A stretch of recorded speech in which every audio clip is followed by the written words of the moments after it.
Hello, good afternoon. My name's Geoff Wiffin. I've got the controls, I guess.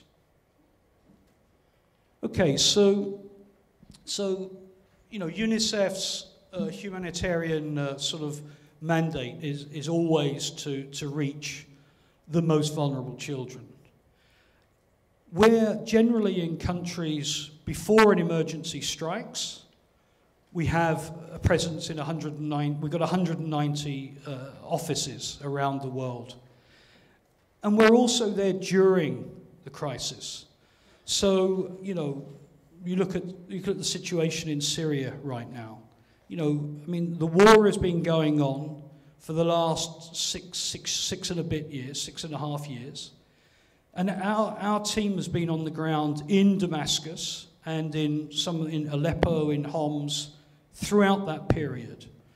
And, you know, I mean, we very, very rarely leave a place these days. We have a kind of an approach within the UN which is stay and deliver, which basically means that we manage some of the risks, some of the sort of problems that are out there in a better way to make sure that we don't leave.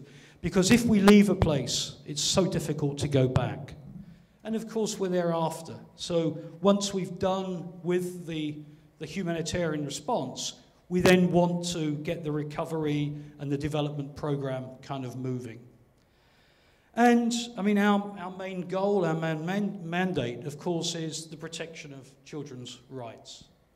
So basically, they're the programs. I'm sure you all know, you know, very well. I mean, we do immunization, we address malnutrition, we obviously provide water and sanitation and hygiene.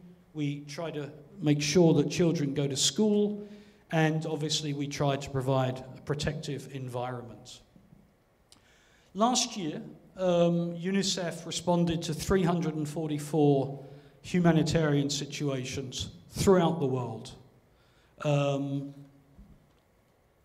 then this is the last slide. And basically, you know, we're working on sort of some of the migrant kind of issues in Europe that you know, you saw in 2015. You know, all of the people coming from all over the planet to try to get into Europe, and we sort of were trying to get a particular focus on the child protection needs.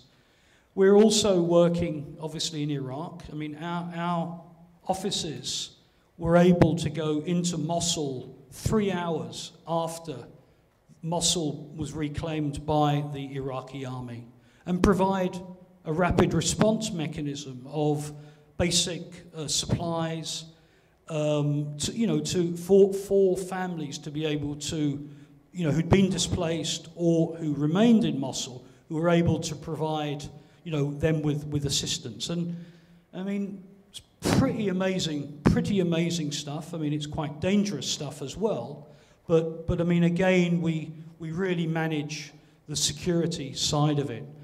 We're obviously working on Syrian refugees in Jordan, Turkey, Lebanon, Egypt. And some of the programs we've got there, you know, are very much in some of the large camps. In Jordan, the Zatari is the largest camp. So we're providing the water system in that camp for 120,000 people. But also trying to get Syrian children back into education. We've been really sort of leading, let's say, a partnership around what we call the No Lost Generation, trying to ensure that children who have lost so much do not lose their education. We've also been working very much inside Syria on a whole host, keeping the water running, immunizing children. We had polio come back. It had gone for 20 odd years, and we've had polio come back. We're also working in Afghanistan. We're working in Myanmar.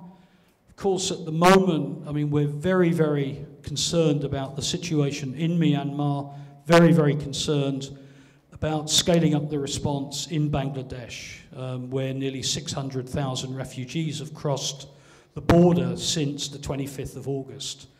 And, you know, I mean, what children have gone through in Myanmar, you know, beggars belief. I mean, you know, children have seen their families killed, they've been raped.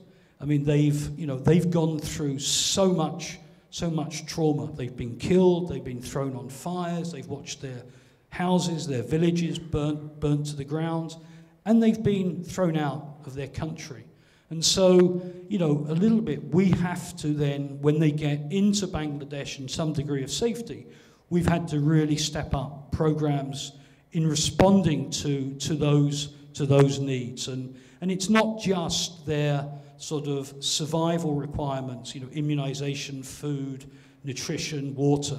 It's their psychosocial requirements. But it's also actually responding to trauma and providing specialized care for them. We've also been working, obviously, in South Sudan, northern Nigeria, obviously trying to get education back moving, but also in Latin America, and recently we've been working on the response to Hurricane Irma and Hurricane Maria, you know, which trashed a number of islands, and really trying to get education systems back and running again, working on some of the sort of ensuring that children who got separated from their families get reunited, and really just providing, you know, well-being for children. I think that's it. It is. So 50% of the money that Unicef spends around the world is actually spent in humanitarian situations. So it's about half the work that we do. It's part and parcel of every country office's work. I mean, it's part and parcel of making sure that we support emergency preparedness systems, and, you know, really just supporting governments, non-government organizations, and basically people on the ground to be ready, to be, if you will, to be resilient when shocks, when crises happen. Perhaps I'll stop it there and put it open if anybody's got any questions.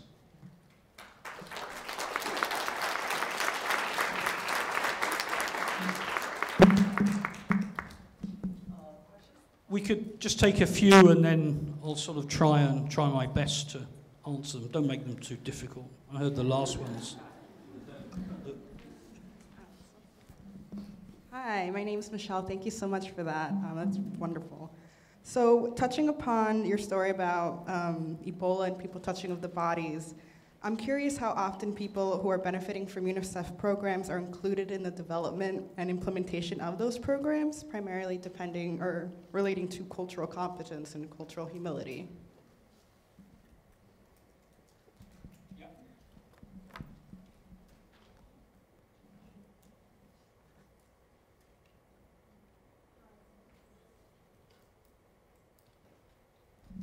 Hi, thank you for your sharing and your work. It's very great.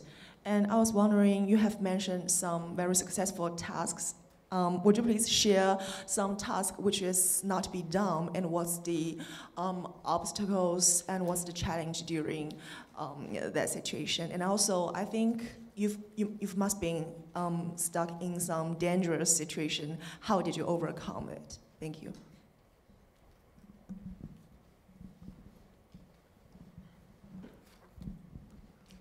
Hi, can you talk about any intervention by UNICEF that took place before Myanmar in the Rohingya context became a humanitarian setting? So was there an intervention by UNICEF before it became a humanitarian setting? And if you could just talk about that.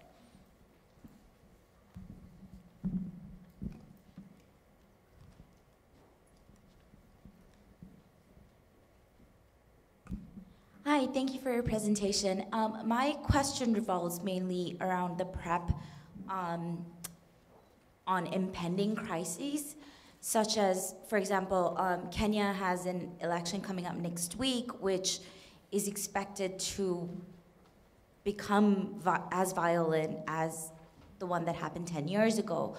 So does UNICEF have anything in place that prepares them in case things go out of control?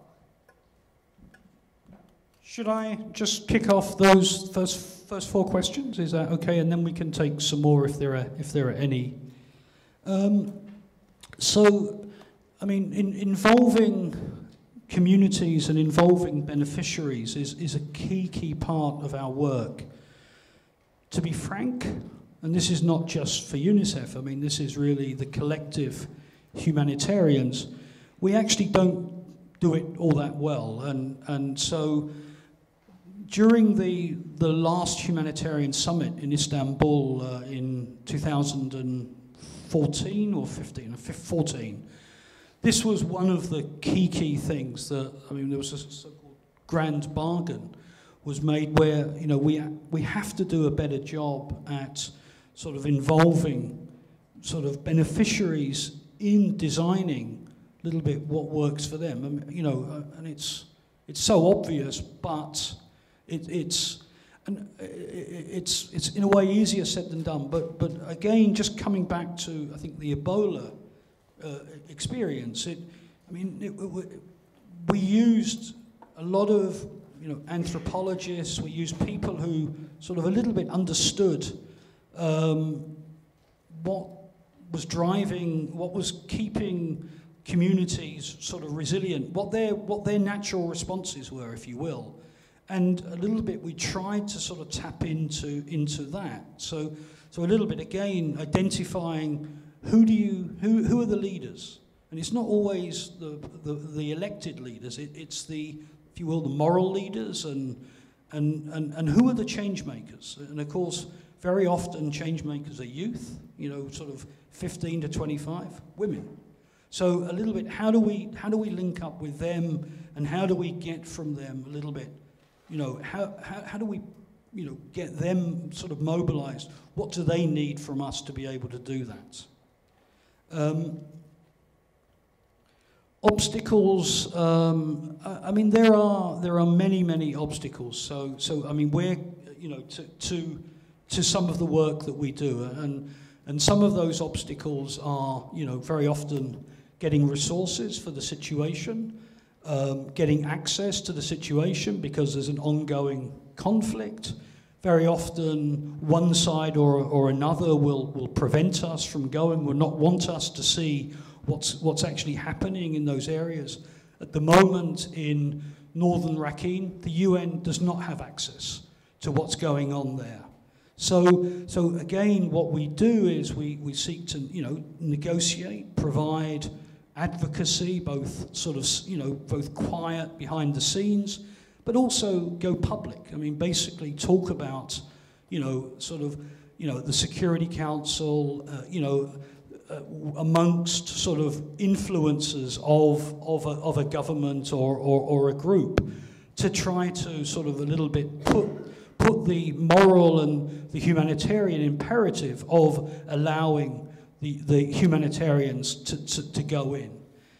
I mean, you know, there's lots and lots of, in a way, there's lots and lots of failures that we go through to sort of get success. So it's not that we're instantly sort of, you know, kind of, you know, solving all of the problems, because the problems wouldn't persist if we do. But again, I mean, a good part of what we try to do is to try to a little bit learn from what didn't work so well, and then a little bit try to sort of put it right.